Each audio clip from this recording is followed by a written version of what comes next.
warahmatullahi wabarakatuh. Waalaikumsalam warahmatullahi wabarakatuh. Ya, salam Pak Afkar, Pak Tatu, dan secara khusus Buya yang saya hormati dan sayangi, juga teman-teman virtual lainnya. Cukup menarik untuk menyimak Gelombang Cinta malam ini. Tokoh sentralnya itu punya perasaan pada wanita yang sering lewat di depan rumah. Tapi wanita ini terkesan cuek. Terus wanita ini sepertinya sudah punya kekasih, tetapi hubungannya itu membuat dia merasa keletihan karena tidak dimengerti dalam banyak hal dan juga merasa tidak dihargai. Dampak hubungan yang seperti itu adalah kekecewaan. Nah, dampak dari kekecewaan ini dalam Gelombang Cinta ini dilukiskan menjadi 3, yaitu jadi sulit percaya sama orang, curigaan, dan sering menyendiri berlama-lama. Nah, tokoh sentral ini paham. Dia melihat wanita ini semestinya bisa berkembang subur, tapi sayangnya dia dalam pengaruh orang-orang di sekitar yang doyan mengeritik tanpa melihat dirinya sendiri. Akibatnya kebaikan dan keindahan kepribadiannya itu tidak memancar. Nah, tokoh sentral ini ingin menawarkan perawatan. Dan tokoh sentral ini juga ingin masuk ke wanita itu semestinya, tetapi keinginan itu terasa sulit kesampaian sampai dia dimutasi kerja ya, dan tinggal dikontrakan seperti itu, lalu dapat kabar bahwa wanita itu semestinya sedang mencari tahu juga tentang kamu. Lalu pertemuan terjadi, ada sedikit kebekuan di situ, mungkin karena rasa yang tertahan selama ini ya. Dan inilah yang mungkin mau digambarkan lewat judulnya. Lalu kemudian suasana menjadi cair dan mereka mengarah ke hubungan yang mau lebih serius lagi. Sepertinya seperti itu jalur atau alur ceritanya. Sekarang saya masuk ke poin-poin psikologis yang saya tarik malam ini.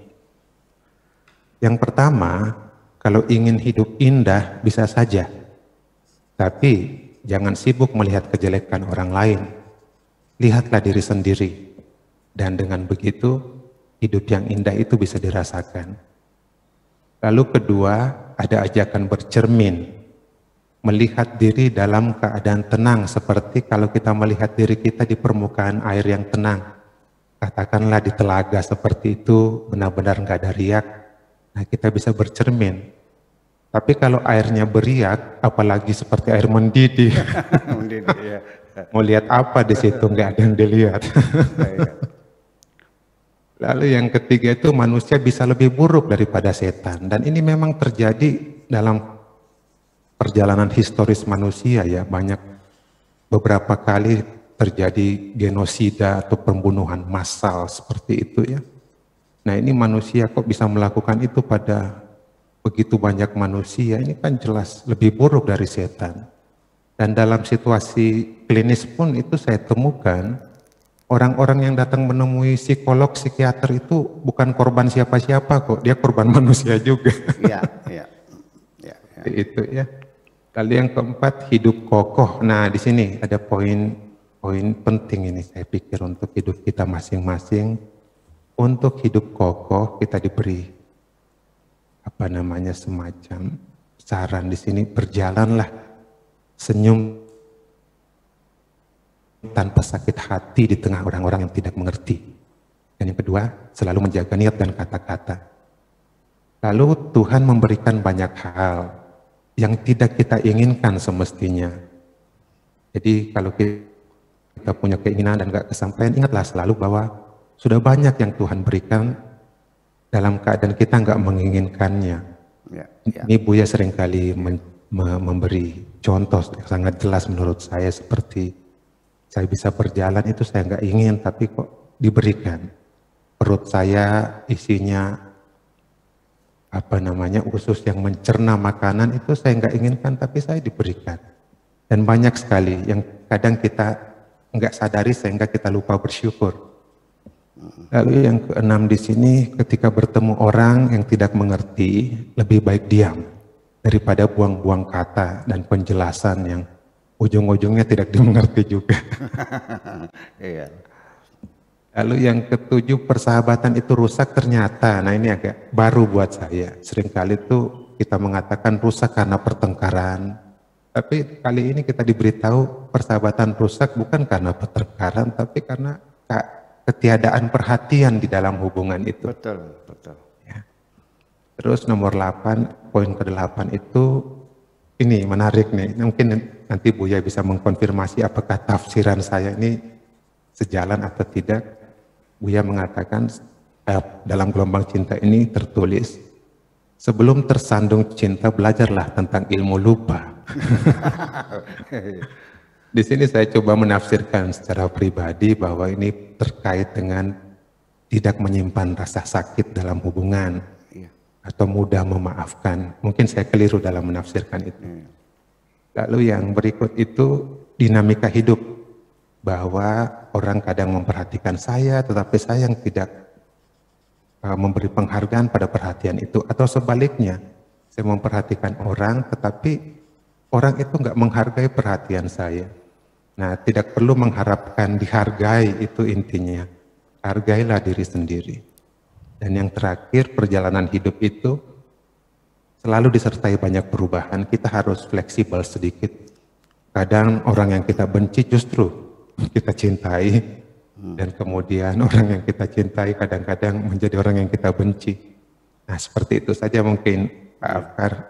Terima kasih untuk kesempatan ini. Salam buat semua. Terima kasih. Iya, ada 10 poin yang beliau sudah telusuri tentang gelombang cinta malam hari ini. Tapi yang paling menarik bagi beliau adalah kata-kata sebelum tersandung belajarlah, tersandung cinta belajarlah tentang ilmu lupa.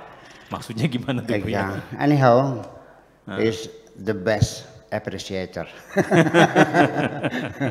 Luar biasa. Jadi artinya hidup indah. Sebetulnya indah tuh di luar atau di dalam sesungguhnya. Sebetulnya begini, di dalam diri kita ini ada rahasia yang sangat penting sekali. Yaitu kontradiksi, paradoks di dalam diri kita ini, rahasia paradoks di dalam diri kita ini. Kita semula mungkin para psikiater, psikolog sepakat bahwa apapun peristiwa yang terjadi di luar kita, itu tentu ada yang positif, ada yang negatif. Naik pangkat positif, menggembirakan, kita berbunga-bunga, mendapat gelar doktor, masa depan terbuka lebar, kita senang, dapat anak. Itu banyak ya peristiwa positif kan, bisa dapat suami, dapat istri, dapat anak, bisa beli rumah, bisa beli mobil, menggembirakan. Itu membuat kita kesan positif itu dalam diri kita, membangkitkan semangat hidup, ya kan gitu, merasakan kebahagiaan yang luar biasa dan akan membentuk perilaku.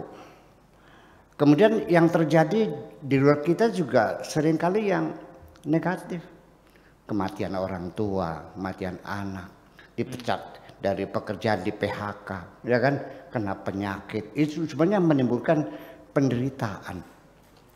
Nah, di situ ada satu paradoksal dalam diri manusia sendiri dalam menanggapi ya peristiwa-peristiwa semacam itu.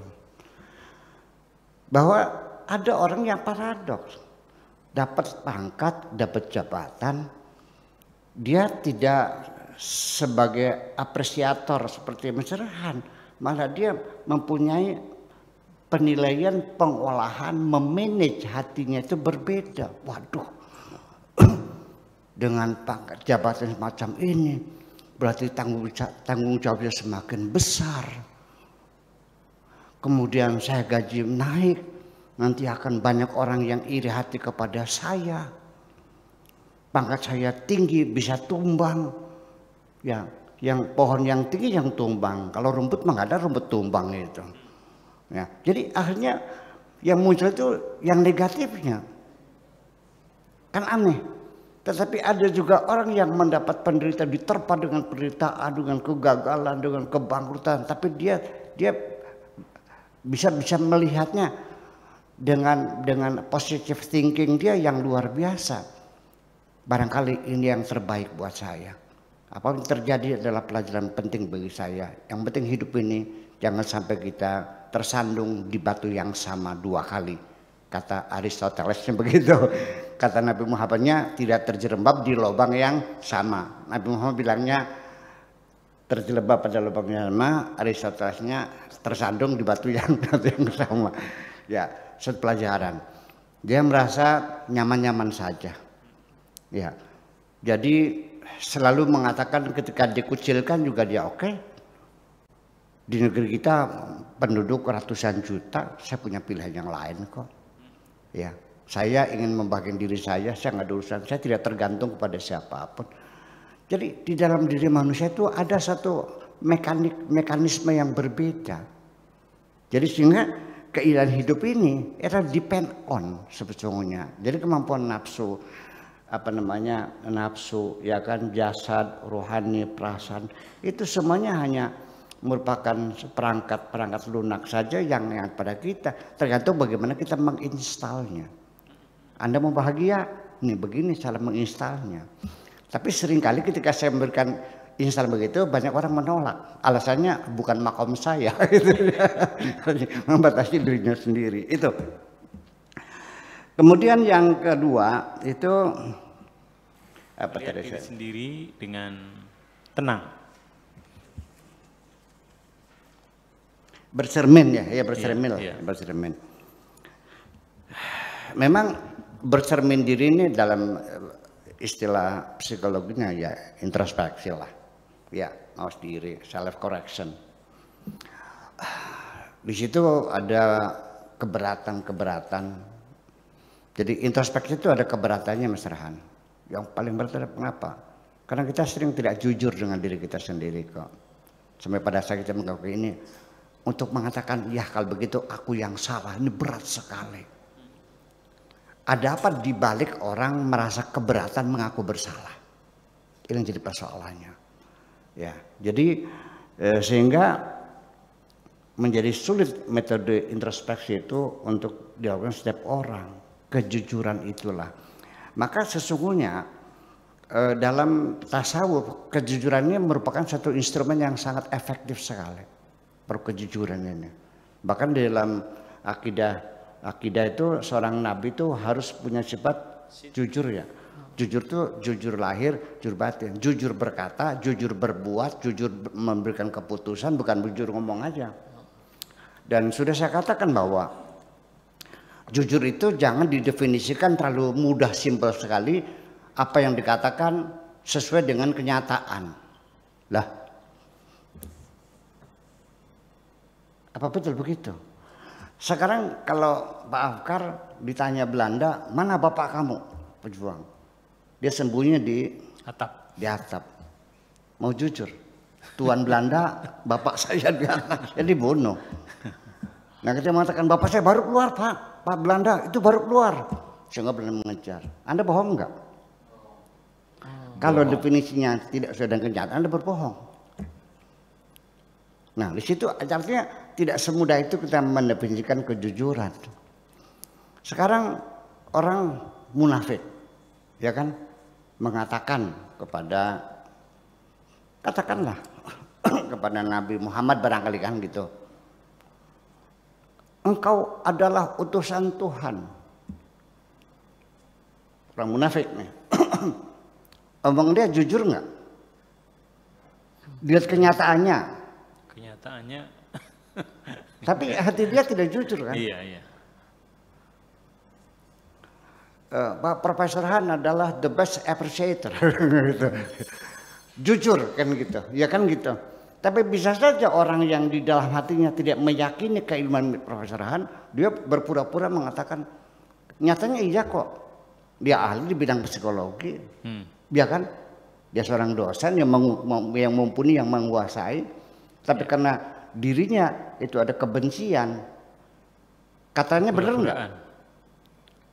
Benar kan kenyataannya, iya. Tapi hatinya tidak. Jadi di mana letaknya jujur itu? Makanya ada unsur kepentingan, ada kalimat kepentingan. dimasukkan ya untuk kepentingan siapa, itu yang lebih jujur. Seorang diplomat kan pegawai satu warga negara Indonesia yang budiman, yang pinter, dikirim ke luar negeri untuk berbohong kepada negara lain untuk mencari sahabat, kan gitu persoalan. Itu pekerjaan dia kan bohong. Ya, masa membuka borok kita? Ya enggak dong. Nah, apa pembohong diplomat? Ya tidak, karena tujuannya untuk kepentingan negara. Kamu tidak berbohong karena untuk menyelamatkan bapak Anda. Itulah saya kira masalah bercermin diri itu. Itu salah satu dari pemikiran. Nah, tetapi bercermin diri itu pada emosi di sini artinya kita itu introspeksi. Nah, ketika kita mengapresiasi orang lain pun ya sama.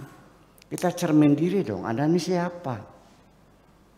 Ada seorang baru pesantren di pondok baru 2 tahun. Ya, ngaji baru bisa baca Quran lah. Itu mengkritiki Gus Dur, mengkritiki Nurul Khalis Majid, mengkritiki siapa lagi itu? Quraish Shihab. Saya bilang, belum level kamu. Enggak, bukan level kamu. Tapi saya juga kan kiai juga. Memang di kampungnya dipanggil kiai karena dia ngimami sholat. Nah itu kan dia tidak bisa bercermin diri. Kamu ini siapa? Nah kenapa? Ya karena dia sering bercermin di airnya mendidih. Makanya nggak kelihatan seperti apa. Ketika kaca yang kita tatapi itu terdapat retak-retak, wajah kita terjadi distorsikan. Ketika kita bercermin di air yang bergelombang, ya tidak kelihatan. Yang mendidih apalagi. Nah makanya kita bercermin diri memerlukan satu kedamaian, ketenangan, dan ketentraman jiwa kita sendiri. Baru kita bisa jujur dalam hal semacam itu. Saya kira seperti itu. Kemudian ya memang menurut saya apalagi yang main tadi ini apa itu perhatian, ilmu lupa ya, ilmu lupa. 9. Ya, jadi ilmu sebetulnya bukan ilmu lupa ya.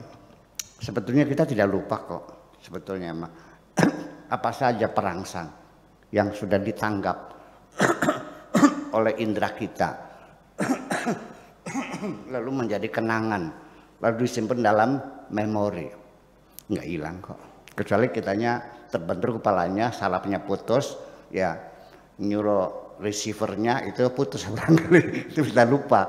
Tetap tidak, dan dia seringkali juga sering muncul secara tidak sadar, mereproduksi sendiri.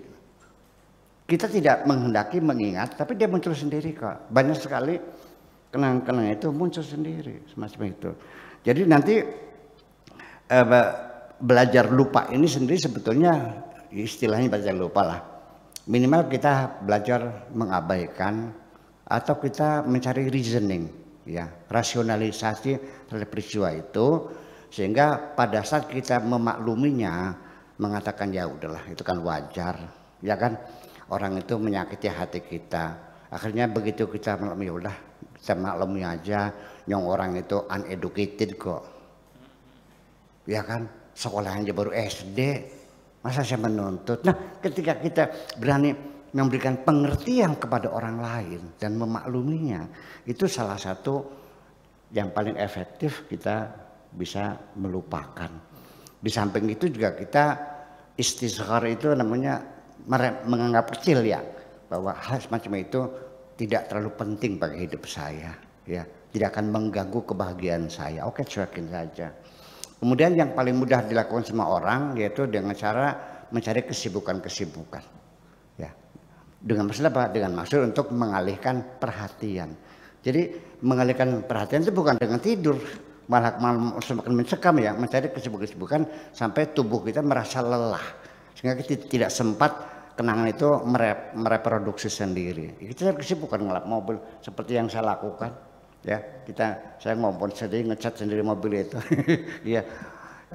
Kalau sedang tidak ada tamu saya sibukkan. Pokoknya jangan ada kesempatan kita itu kekosongan. Istilah dengan kesibukan itu salah satu ilmu lupa. Saya kira itulah kira-kira. Terima kasih.